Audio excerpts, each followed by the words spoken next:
What up, everybody? Welcome back to Operation Moksha. As always, I'm your host, Chris Orozco, and today we're doing something a little bit interesting because I got here to the studio today, and my friend that records my videos and tells me what topics are going to be really good that people want to see informed me of this thing that I'd never heard of called shadow prompts. He said, we should do a thing on shadow prompts, and I immediately said, what the fuck is a shadow prompt? I've never heard of that. So I Googled it, and I found these lists of like fucking 90 shadow prompts, 75 shadow prompts, 30 shadow prompts, like whatever. So I was like, okay, cool, this might be kind of a cool idea. I looked into it, clicked in all the things and read all the prompts, and I was like, wow, this is barely halfway to integration. I should explain why these shadow prompts are only getting you half of the way there and how to use shadow prompts that will actually get you all the way there. So first, let's define what a shadow prompt actually is. A shadow prompt is essentially a journaling prompt where you ask yourself a series of questions. Like some of them were, what are my insecurities and how do I feel about them? Are there emotions that I wish I could avoid? Are there people that I get frustrated with a lot? Do I ever tend to feel jealous or whatever? And it's like, yes, if you are a person, then probably yes, you have some of these things. And acknowledging them is good. However, if all you do is acknowledge them, then it's very possible that you could be writing about your insecurities, become aware of a whole bunch of shit, have a whole bunch of emotion come up into your space, and then that's it. These prompts don't tell you what to do with the emotions. They don't tell you how to take anything that you're learning and turn it into anything. They don't teach you how to integrate anything. They just teach you how to stir up all your shit, and then that's pretty much it. So what I want to do is help you learn a different way to do this that can actually lead to integration. But I do want to briefly explain the distinction between shadow work and shadow integration.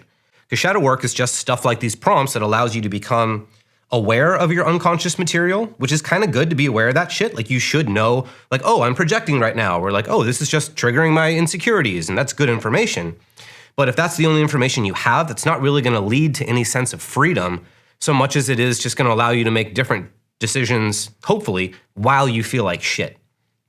I'd rather just have you not feel like shit. I'd rather just have you feel good and have the parts of you that are generating those insecurities get integrated and be sources of strength and wisdom and guidance and all the good shit that we're up to here. So let's start talking about like some of the prompts that I saw. Like the first one that comes to mind is like, are you ever insecure? Like write about your insecurities, right? That's fucking great if you do it the right way. However, the way a lot of these things kind of phrased it was just write about your insecurities. And if you have watched the rest of my videos, you know that a key thing in shadow integration is allowing the parts of you that you're addressing to, I talked about this in one of my last videos where I called it giving them the mic. And this thing where you're writing about your insecurities is specifically the thing I warned about not doing in that old video. And what I specifically said to not do is to not hold the parts that you're trying to integrate at a distance and talk about them, because that's just keeping them fragmented. You can become more aware of them, and that could potentially lead to something good if you know what to do with it. However, if you're just kind of looking at it from the outside and writing about it, all you'll do is like know why you do the shitty things that you do. It won't necessarily prep you to be able to stop doing those shitty things. You'll just be able to explain them to your friends and maybe justify them and maybe annoy the person that you might have pissed off a little bit more with your explanations. So I don't want you to be able to do that. I want you to be able to explain them and transform them. And so if you're writing like, okay, what are my insecurities and how do I feel about them? You might be like, okay, like I get insecure when I see somebody with big boobs, or I get insecure when I see somebody with more money than me, or I get insecure when I see somebody with blah, blah, blah, blah, blah. That's like a third of the way there. Where what I would recommend doing is once you figure out like, okay, cool, like I get insecure when I see somebody with XYZ. What I would encourage you to do is be like, what does that actually mean? Like, how does it feel in my body when I see somebody with the bigger boobs or the more money or the nicer car or the whatever it might be? Like, what does it actually feel like in my body in that experience? And where in my body do I feel it? That would be the next step of the prompt. Because what you're doing when you just write about your insecurities is you're having all that stuff come up in your awareness. But like I said, that doesn't lead you anywhere. And the next step in the integration process after becoming aware of the thing is to start processing and expressing all that shit. All the parts of you that hold your insecurities have things to say to you. They have value to give you. They have wisdom to share if you're willing to listen to them. And the way you listen to them is by handing them the mic and letting them speak through you. So after you've done the prompt of like, what are my insecurities and how do I feel about them? Then what you want to do is scan your body for where that feeling exists. Where I call this the energetic epicenter. It's where the emotion or the energy originates in your body. It might be your chest, it might be your throat, it might be your heart, it might be your gut. It could be your back or your thighs. Like, emotion gets trapped in strange places, and it's not necessarily always predictable. So after you've done that and you've become aware of how you feel in certain scenarios, pinpoint where in your body you feel it. And the reason that this is important is this energetic epicenter is where the part of you essentially lives. So if you want to build the relationship with that part, you have to figure out where in your body it lives. And before you're even going to be able to get it to express itself, you also just kind of have to sit with it for a little bit, because it may not fucking trust you yet, which I go into this way more in my shadow integration course. So if you want to learn about how to actually do all this and the minutia and the details and all that sort of stuff, take my shadow integration course and I'll teach you fucking everything. But for now, it's important to know that what you're wanting to do is build a relationship with the part so that it feels comfortable speaking to you and through you. Because the thing is, I've talked about this before on this page, but when you're dealing with fragmented parts of your personality, you're dealing with the parts of your personality that you have pushed away and you have told that they suck and they don't deserve to exist and they can't have a voice and all that sort of shit. So when you finally say, hey, I'm doing this fucking journal prompt, like, what do you want to say? Like, it might be like, fuck you, dog. You've treated me really poorly for my entire life. Maybe I don't want to just do you favors now because you want something for me. You know, like, that's not how you treat a friend. That's not how you treat somebody that you're in a relationship that you're trying to repair. And that's what shadow integration really is. It's a relationship where you have been the abuser and there's a part of your personality that is acting dysfunctionally because you've treated it so poorly it doesn't know what the fuck else to do. And you're repairing a relationship with somebody that you've been shitty to. So you need to kind of go in with an apologetic heart, being like, yo, I'm sorry. I know the only reason you're acting this way is because of me and how I've treated you. So let's work this out. And then if you can hold that energy long enough, the part will actually talk. And then the next part of the journaling prompt, I guess, would be to let that part of you speak through you. And again, going back to what I said before, that is distinct from holding it at a distance and talking about it. Because if you're holding it at a distance and talking about it, it's still something else. It's still outside of you. And the whole point of this is to integrate it and see it as part of you, as you. So when you let it speak through you, you're acknowledging it, you're validating it, you're basically saying it's okay for you to exist, it's okay for you to be part of me, and it's so okay for you to be a part of me that I'm gonna let you speak and I'm gonna figure out why you're doing what you're doing, how you feel about everything, ultimately how I can help you heal, become integrated, and become a holistic part of my personality. And so after you've done that journaling of letting it speak, because you don't know what it's gonna say, and you might not like what it's gonna say. In fact, it's almost certain you're not gonna like what it says, because if you were gonna like what it says, you wouldn't have repressed it in the first place. So when you do this part, know that it's gonna say some challenging things. Know that it's gonna say pretty much all the things you don't wanna hear, and it's your job to just open up and hear it as somebody that you've hurt, telling you how they feel, and ultimately telling you how you can make the relationship better.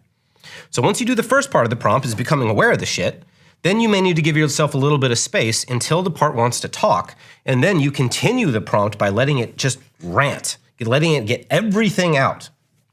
And I've talked about this before, it's equivalent to venting. Like, if you've ever been able to vent to a friend who's a good listener, you just get all of your bullshit out, and then as soon as it's out and it's done, you just sigh that breath of relief, and you're like, okay, I can think more clearly, I'm calm, I'm over whatever that is, let's solve the problem. Same way with all of your parts. If you let them vent, if you let them get all that shit out, eventually they'll be like, okay. And you will be able to understand why they were so upset, what their needs are. And just a brief intro on this, like I've gone over this in other videos, so I'm not gonna go super deep, but there are internal and external needs. The internal needs are that the part feels loved, it feels accepted, it's allowed to express itself, it doesn't get punished every time it shows up, it feels safe and welcomed in your internal community. That's the internal needs. Now, the external needs are what it's upset about in the first place. And the best example I can get of this is boundaries, right? Like, for me, for a long time, I had rage problems. I was really fucking angry a lot of the time. I was letting people take advantage of me. I was letting people just really kind of be shitty to me. And all the parts of me that were meant to hold the boundaries were getting more and more angry because I wasn't doing anything. And so if all I did was love them and take care of them and all that sort of super lovey-dovey stuff, like, that wouldn't have solved anything because people would have still been treating me like shit. So in order to meet the external needs, I had to find everybody that was treating me like shit and be like, you can't do that anymore. So that the thing stops getting activated and the anger no longer has a reason to show up. And when the internal and external needs get met long enough, that's where integration happens. So if you really want to get the most out of this, there's 3 extra steps to this, or 2 extra steps to this actual journaling prompt. Because the first prompt that's given on all these lists that I looked at a bunch of them, and they only really lead you to the first little portion, which is what is the shit, which is great. However, that's so incomplete that it could actually make things a lot worse for a lot of other people. Because if you just bring all that shit up but don't know what to do with it, don't know the thing to give it a mic so that it can leave your body, it's just there and there's nothing to do with it. So you have to take that extra step of letting it speak through you. And then as you let it speak through you, then you decipher its internal needs, you decipher its external needs, you do your best to meet them over a long enough period of time, and then you've learned the lesson that part of you had for you, whether it's hold boundaries or don't hang out with this shitty person, or like do whatever the thing is. You do the thing in the physical world while meeting the internal needs, and it suddenly becomes integrated as a whole part of you. So this is the type of thing that you can do to actually create integration and create relief from all the shit that's gonna come up if you do these prompts as they're suggested by pretty much all the websites I looked at. And it's not that this is bad or wrong or anything, it's just not the complete thing. Because integration isn't something that gets talked about a whole lot. And it's really important to know that there are these extra steps that can lead to so much. Because like I said before, if all you do is stir the shit up, great. You might be able to get a little bit more freedom there, wonderful, but it's still gonna be there. But if you follow the rest of the steps that I outlined here, you can actually create a fundamental transformation for the parts, have them change who they really are and how they show up and what they bring into your life, and literally change the trajectory and become a different person. So there's a lot of complex shit in here. I wanted to give you the best overview of how to get the most out of these prompts and what the other ones are kind of missing so that you could get a good idea of what you're looking at and how to maximize it. So if you know people that are using shadow prompts and it's not really giving them what they should be getting, show them this video and show them that there's extra steps.